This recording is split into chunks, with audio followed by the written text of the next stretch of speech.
요한복음 11장 35절이죠. 그리고 제목이 주 예수 그리스도께서 눈물을 흘리신 이유, 이렇게 제목을 제가 정했습니다. 자, 주 예수 그리스도께서는 하나님이면서 인간으로 태어나신 분이에요. 하나님이면서 인간으로 태어나신 분이에요. 또 연약한 우리와 같이 인간의 모든 속성을 지니신 분이에요. 그래서 예수 그리스도께서는요, 우리와 같은 이제 육신을 입으신 분이었었기 때문에 우리와 똑같이 배도 고프셨어요. 마태복음 4장 2절인데 또 목도 마르셨죠. 또 똑같이 이제 피곤하셨고 또 이제 잠도 주무셨고 때에 따라서 이제 화도 내셨고 신음하셨고 우셨고 기도하신 분이에요. 우리와 똑같은 심성과 육체적인 감각을 다 갖고 계셨기 때문에 그랬던 것이에요. 이 세상에 지금 많은 사람들이 살고 있어요. 한 80억 명 정도가 살고 있는데 사람들 모습이 똑같은 사람이 한 사람도 없어요. 쌍둥이도 달라요. 그러면은 그 사람들 이제 몸 안에 있는 혼은 어떠냐? 그 모습도 다 달라요. 그 사람의 모습 그대로예요. 그러니까 이 세상에 80억 명이 살아도 그 사람들의 모습도 다르고 비례해서 그 혼도 다 제각각이에요. 똑같은 혼이 없어요. 그거 확실히 알아야 돼요, 여러분들. 추상적인 것이 아니에요. 자, 첫째는 예수로 듣고서 왜 눈물을 흘리셨는가? 죽음의 그림자를 걷어내기 위해서 우셨던 것이에요.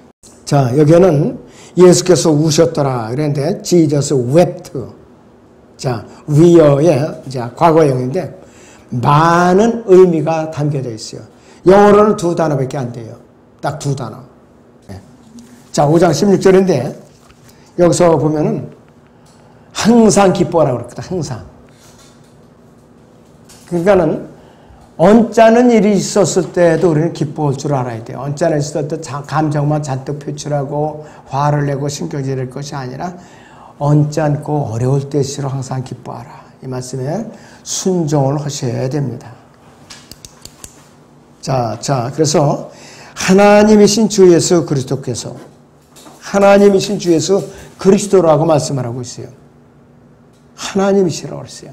로마서 9장 5절에서 사도 바울이 최초로 이제 자기 서신에서 증거를 했어요. 로마서 9장 5절을 봅니다.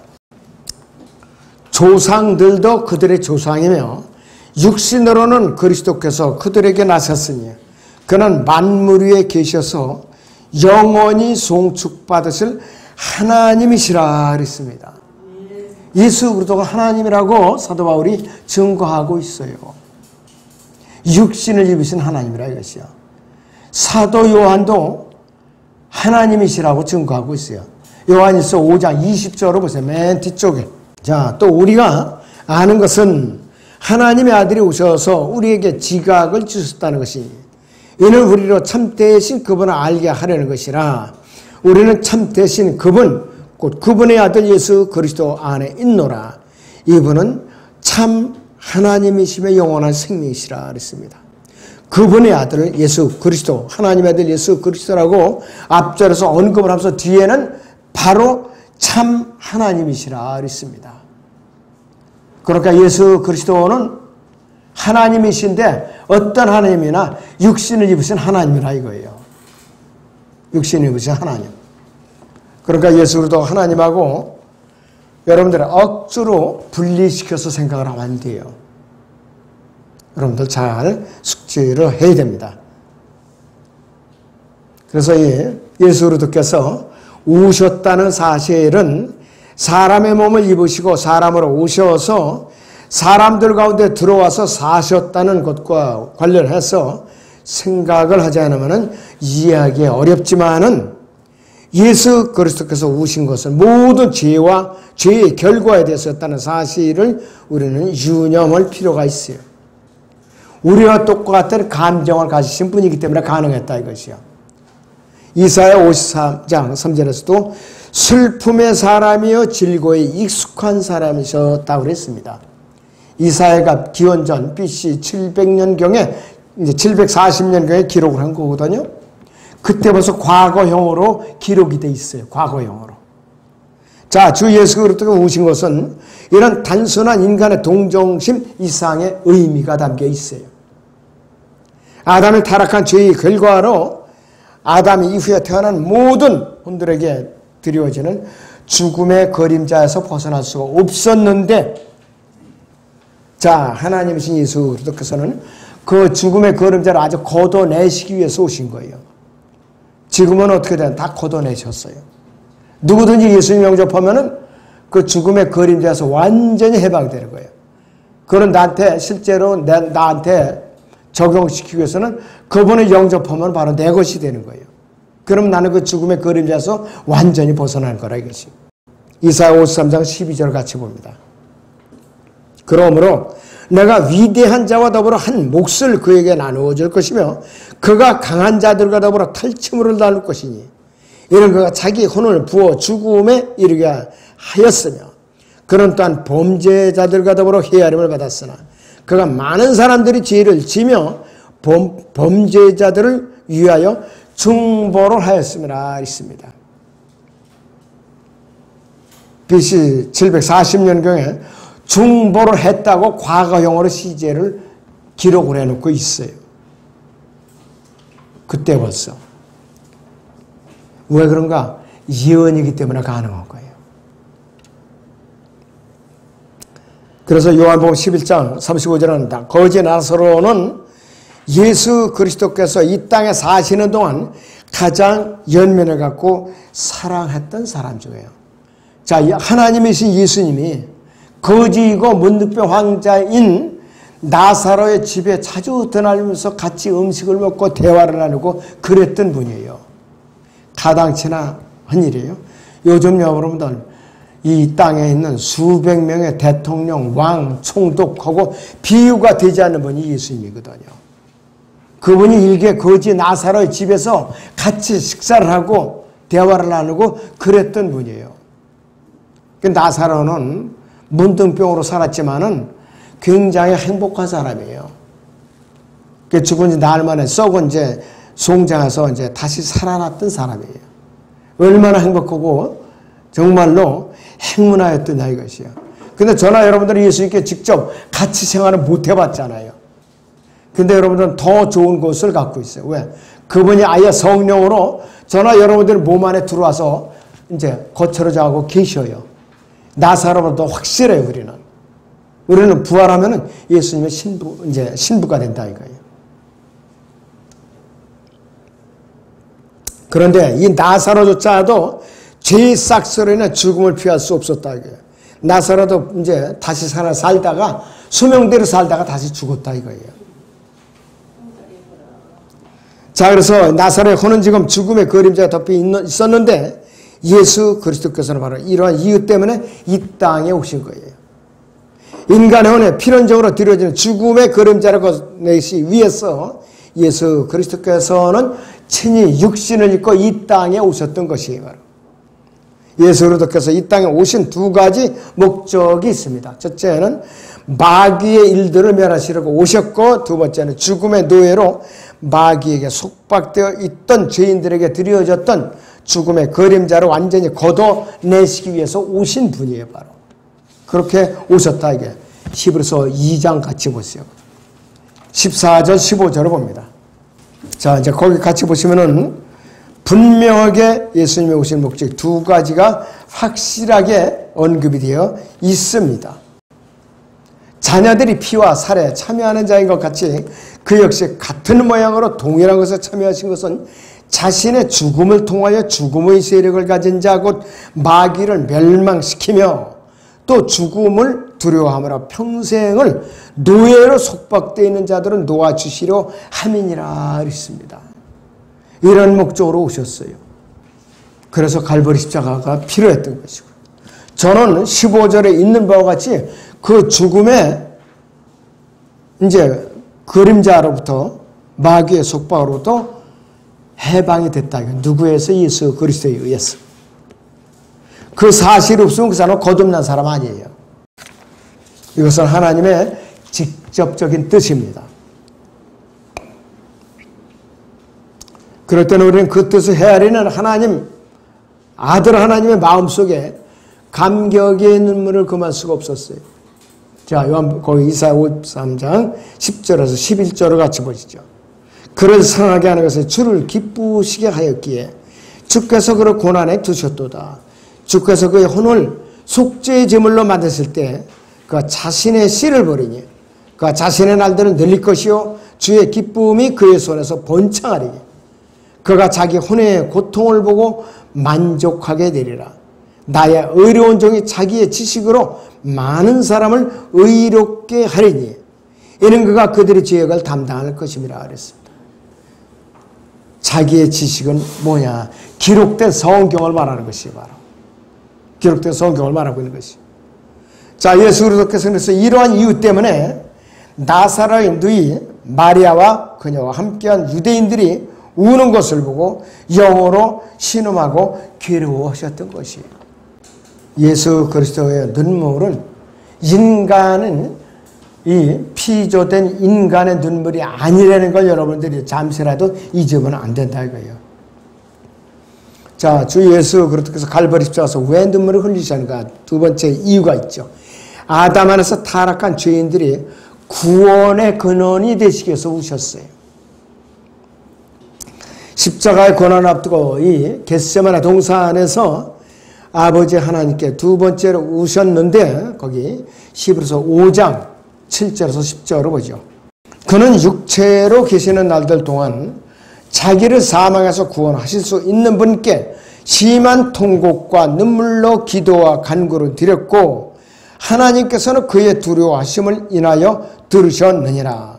그가 아들이면서도 고난받은 일들로 순종을 배워서 온전하게 되심으로 자기에게 순종하는 모든 사람에게 영원한 구원의 근원이 되셨고 하나님께는 멜키세덱의 계열했다는 대제사장으로 칭함을 받았느니라 그랬습니다.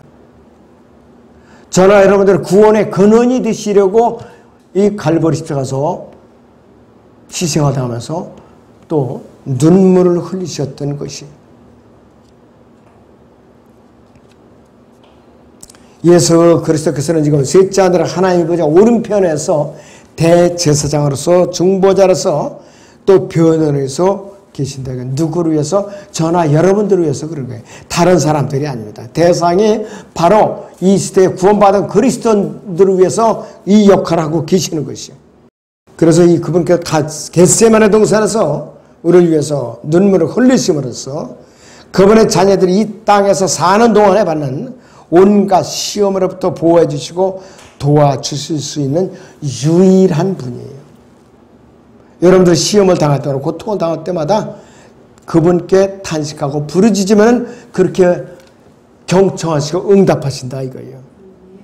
자, 히브리서 2장 17절에서 18절을 또 봅니다.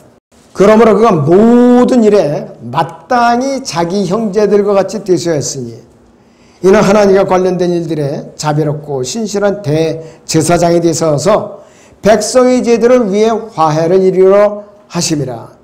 그가 이 일에 친히 시험을 받아 고난을 당하셨으므로 시험받는 자들은 능히 도와주실 수 있느니라 했습니다. 그분께서 우리와 같은 육체를 입고 이 시험에 이제 마귀가 주는 시험에 견뎌내신 분이에요. 그런데 우리의 시험을 다 이제 아시고 부르짖을 때마다 여러분께 응답을 해 주시는 거예요. 너무나도 그분께서는 아주 신실한 분이에요. 그분은 또 히브리서 12장 2절에 있는 믿음의 창시자예요. 뿐만 아니라 또 믿음의 완성자예요. 자, 그래서 요한복음 19장 3절에서 다 이루었다고 선포하신 거예요. 다 이루었다고. 이것이 헬라어 전통 원문에 쓴 시제가 현재 완료 수동태로 되어 있어요. 테텔레스타이가. 근데 영어 킹제임 성경으로 정확한 표현이 안 돼요. 그래갖고 현재 수동태로만 표기가 된 거야. It is finished라고 돼 있는 거예요.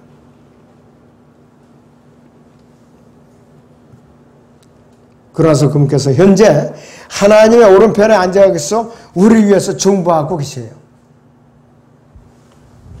자, 우리의 중보자가 되신 거예요. 자, 히브리서 8장 1절을 보죠. 지금까지 말한 것들의 요점은 그러한 대제사장이 우리에게 계시다는 것이라. 그분은 하늘들에 계신 위엄 있는 분이 보좌 오른편에 앉으셨으니 그랬습니다.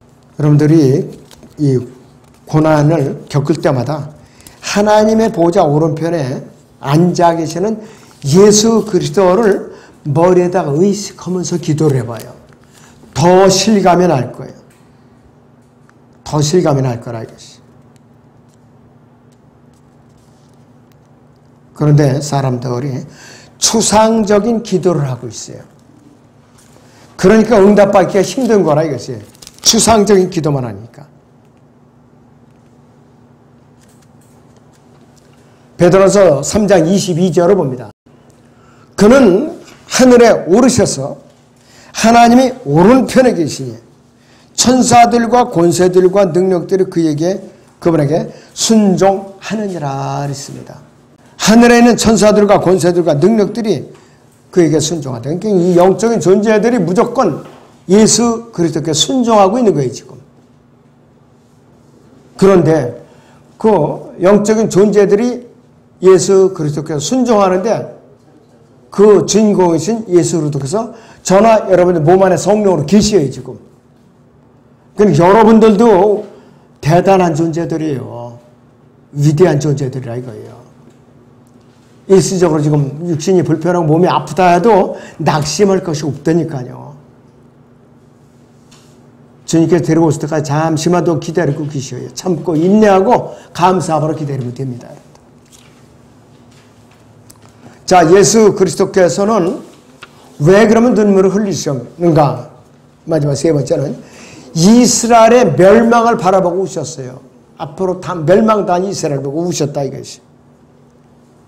그분의 백성 이스라엘 멸망을 미리 내다보고 탄식하시며 비통해하시면서 흘리신 눈물이라 이것이요. 예수 그리스도께서는 마치 암탉에 자기 병아리들을 모으려고 애쓰듯이 이스라엘 백성들이 흩어짐을 막으려고 애를 썼는데 그들은 끝내 거절하고 말았어요. 자, 거기 보세요. 누가복음 13장 33절, 34절, 35절 같이 보세요. 오 예루살렘아 예루살렘아 선지자들을 죽이며 자기에게 보내는 사람들을 돌로 치는 자야. 마치 암탉에 자기 병아리들을 날개 아래 함께 모으듯 내가 얼마나 자주 내 자녀들을 모으려고 하였느냐. 그러나 너희가 원치 아니하였도다. 보라 너희 집이 황폐해버린 바 되리라. 진실로 내가 너희에게 말하노니 너희가 주의 이름으로 오시는 이는 복이 있도다라고 말할 때가 오기까지 나를 보지 못하리라고 예언하신 거예요. 예수님께서 강조하실 때는 두 번 말씀하셔요. 예루살렘아 예루살렘아. 또 바울이 부름받을 때에도 사울아 사울아고 부르셨어요. 구약에서 사무엘도 사무엘아 사무엘아 그랬어요. 모세에게도 모세야 모세야 이렇게 부르셨어요. 강조하실 때. 그런데 이스라엘 백성들 오히려 그들의 메시아이시고 왕이신 주 예수 그리스도를 십자가에 못 박혀 죽이고 말았죠. 마태복음 27장 25절에서는 일반 백성들이 예수님을 저주로 하고 말았어요. 너무나도 비참한 일이에요. 마태복음 27장 25절 보세요. 여러분. 모든 백성이 대답하여 말하기를 그의 피를 우리와 우리 자손에게 돌리라고 그렇게 말하고 있어요. 현재 중동 사태 보세요. 이스라엘은 허구한 날 피를 흘리고 있어요. 주변 나라들의 공격으로 인해서 많은 사람들이 생명을 잃고 있어요. 이번 하마스 전쟁으로 인해서도 아직도 200명이 행방불명이에요. 땅구석에서 죽었는지 갇혀있는지 아직도 행방불명이에요. 지금 또 이제 헤즈볼라가 이제 극렬하게 전쟁을 하고 있어요. 근데 이거는 예행 연습이에요. 언제 진짜가 있느냐? 앞으로 이제 환란 기간에는 후 3년 반에는 하나님께서 전 세계에 흩어져서 아주 호리호식고 잘 살고 있는 유대인들을 강압적으로, 강권적으로 이 팔레스타인에 다 끌어들여서 환란을 통과하게 했어요. 거의 10분의 9가 다 전멸해요. 다 죽어요.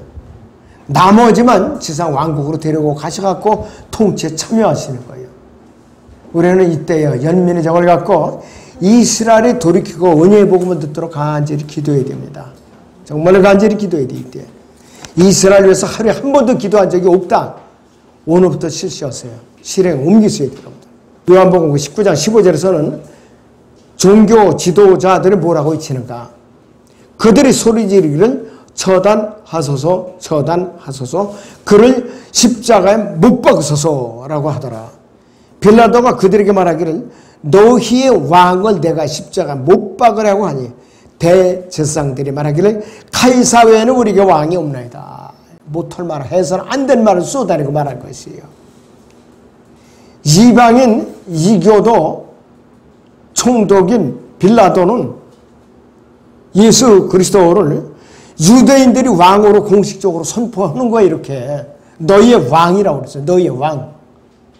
근데 종교 지도자들은 십자가 못 박으라고 아우성을 쳤고 카이사 외에는 우리에게 왕이 없나이다. 그러니까는 하나님께 좋다. 너희들 원대로 해주마. 그러면서 AD 70년에 타이터스 장군을 보내가지고 아예 성전을 불태워버리고 유대인들은 전 세계에 흩어버린 거예요. 완전히. 원대로 그렇게 해주신 거예요. 그러나 앞으로 진짜가 기다리고 있더라 이거예요. 후 3년 반에 42개월에는 혹독한 환란이 기다리고 있더라 이거예요. 지금까지 예행 연습해요. 아직까지는. 계속해서. 이 2차 대전 때 히틀러에 의해서 600만 명이 깨서 해서 학살을 당했고 그것까지도 예행 연습이에요. 하나님께서 얼마나 지독하신가, 진노하신가, 얼마나 잔인하신가 여러분들 두려워할 줄 알아야 돼요. 자, 유대인들은 결국 생수의 근원이신 하나님을 저버리고 우상 숭배자인 이방 왕을 택해버린 것이. 그래서 이 바른 교례대로 믿고 실행하는 우리가 한 생명을 지옥으로부터 건져내는 데 있어서 우리의 눈물을 아낀다면 우리가 어떻게 그리스도의 심판석에 떳떳하게 설 수가 있느냐 이것이에요. 인간은 죽기 위해서 태어나는 거예요. 살기 위해서 태어나는 것이 아니고 어떻게 내가 죽음의 준비를 잘 하고 사느냐가 그 사람의 인생의 과업이에요. 근데 사람들은 목적 자체가 잘못 살고 있어요. 어떻게 해서는 내 목적을 이루고 부자가 되고 내가 어떻게 재산을 모아갖고 시집 장가 가갖고서 이제 집 하나 작아놓고 자식들에게 잘 물려주느냐. 이것이 제일의 목표더라 이거예요. 그래서 성경을 보니까 내가 어떻게 의미 있게 영원한 생명을 얻고 부활할 수 있느냐. 이거를 준비하는 것이 태어난 목적 자체더라 이거예요. 그런데 사람들이 저나 여러분들 자꾸 잊어버리죠 이거를. 잊어버리면 빨리빨리 여러분들 되찾아와야 돼. 첫 번째 원칙을 되찾아와야 된다 이거예요. 첫 번째 원칙은. 어떠한 사람도 죄에 대한 심판이 따른 죽음을 원하지 않죠. 히브리서 9장 27절에도 한 번 죽는 것은 사람들에게 정해진 것일 거예요. 그 뒤에는 심판이 있는 것 같아요. 로마 14장 12절에서도 그러므로 우리 각 사람이 하나님께 자신들에 관해 직접 설명하리라고 그랬어요. 그리스도의 심판석 무서운 자리에요 여러분들. 자기가 살아온 구원받은 이유와 살아온 행적에 대해서 직접 다 설명을 해야 돼요. 보고에 보고. 그 여러분들이 지금 이 순간에도 설명을 해드릴 보고서를 잘 작성을 하면서 살아야 돼요. 로마 2장 16절을 보면 이런 일은 하나님께서 나의 복음대로 예수 그리스도를 통하여 사람들이 은밀한 것들을 심판할 그날에 있을 것이라. 양심을 지금 감찰하고 계신 분이에요. 양심을 감찰하고 계시. 사람은 누구든지 죽기 위해서 태어나는 것이고 그 후에 이제 심판이 있는데 거듭난 사람은 그리스도의 심판석에서 이제 예수 그리스도를 맞이하지만은 이제 복음을 거절했던 사람들은 백보자 심판석에서 예수 그리스도와 대면하게 돼 있어요. 믿은 사람들은 그리스도의 심판석에서 만나 뵙고 구원받지 못한 사람은 백보자 심판사가 와서 예수 그리스도를 만나갖고 행위대로 심판을 받아서 불못에 들어가더라 이거예요. 그분을 아무도 피할 수가 없어요. 이 땅에 일단 태어났다면 호적에 올라 있든지 안 올라 있든지 그분을 대면하게 돼 있더라 이것이에요. 바로. 아무도 언제 어디서 어떻게 죽을지 장담할 수 없어서 인생이라고 했어요. 그랬더니 인생은 잠깐 보이다 사라지는 안개와 같다 이거였어요. 그것이 야고보서 4장 4절입니다. 그래서 우리는 하나님의 신 예수 그리스도의 눈물의 의미를 잠시라도 잊어서는 안 돼요. 첫째는 우리의 죽음의 그림자를 제거하기 위해서 우셨고, 두 번째는 우리의 우리 구원의 근원이 되시려고 우셨고, 세 번째로 장차 멸망을 당할 그분의 백성 이스라엘의 멸망을 위해서 오신 거예요. 바로. 다시 한번 복습을 해드리면은, 첫 번째는 우리의 죽음의 그림자를 제거하기 위해서 오셨고, 두 번째는 우리의 구원의 근원이 되시려고 오셨고, 세 번째는 멸망당할 그분의 백성 이스라엘의 멸망을 앞두고 오셨다 이것이. 시편 126편 5절 6절을 거기 보죠. 눈물로 씨를 뿌리는 자들은 기쁨으로 거두리로다. 귀한 씨를 가지고 우는 자는 정녕 기쁨으로 그의 단들을 가지고 돌아오리로다 이렇게 말씀하고 있어요. 그래서 한 사람의 생명을 탄생시키는 하나님의 말씀의 씨를 눈물로 뿌릴 때 그 씨는 반드시 싹이 트고 자라나서 열매를 맺을 수가 있는 것이에요. 하나님의 미랄이 땅에 떨어져 썩지 않으면 어찌 생명이 탄생할 수 있겠느냐 이것이에요. 우리가 먹는 양식의 씨앗도 뿌려가지고 그것이 이제 싹이 틀려면 죽어야 돼요. 그 씨앗 자체가 형체가 사라져야 돼요. 그래야만 새로운 씨앗이 탄생하는 것은 마찬가지라 이것이. 요한복음 12장 24절과 같이 우리는 한 생명의 영적인 탄생을 위해서는 마음으로부터 우러나온 진정한 눈물을 내가 흘려본 적이 있는가? 없으면 하나님한테 빨리 자백하고 돌이켜야 됩니다.